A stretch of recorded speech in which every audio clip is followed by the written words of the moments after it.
पाकिस्तान जे 79 जश्न आज़ादी जे मौक़े ते जेको आहे सूबाई जेको आहे सक़ाफ़त खाते सिंध तरफ़ां जेको आहे थर डिज़र्ट सफ़ारी जेका ट्रेन आहे, हर साल जीअं हिन साल बि जेको आहे उनजो इफ़्तिताह सैयद ज़ुल्फ़कार अली शाह सूबाई वज़ीर सक़ाफ़त कयो आहे।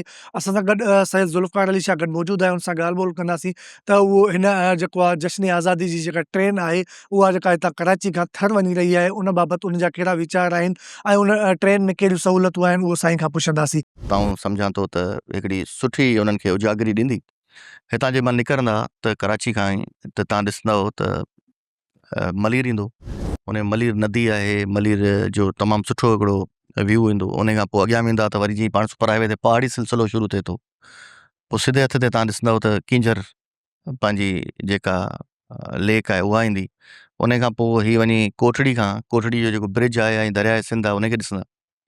पोइ हैदराबाद में थोरी देरि स्टॉप कंदी, वरी पोइ हैदराबाद खां जवान निकिरंदी, जीअं अॻियां वेंदी टंडो जाम क्रॉस कंदी, टंडो अलायार, त उते ई अंबनि जा बाग़ात ॾिसंदा, ॿियूं फसलूं ॾिसंदा, हिकिड़ी हरियाली ॾिसंदा माण्हू। वरी मीरपुर ख़ास पुॼंदी, मीरपुर ख़ास खां उमरकोट वारे पासे वेंदी ऐं छोर वेंदी, पोइ यकदमि डेज़र्ट शुरू थींदो। मतिलबु हिकिड़ी जॻह ताईं तव्हां कई रंग ॾिसंदा जेके कुदरत ख़लकिया आहिनि।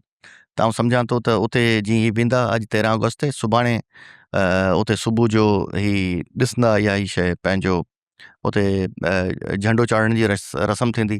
परियां तव्हां ॾिसंदा त उते इंडिया आहे ऐं हिन पासे पाकिस्तान आहे ऐं जेको रिज़ॉर्ट आहे ॾाढो ज़बरदस्त आहे। हींअर बरसातूं बि थर में पयूं आहिनि, त आउं सम्झां थो जिते बि सियाहत लाइ वञनि पिया, जेतिरा बि असांजा टूरिस्ट आहिनि, उन्हनि खे ॾाढो मज़ो ईंदो। आउं सम्झां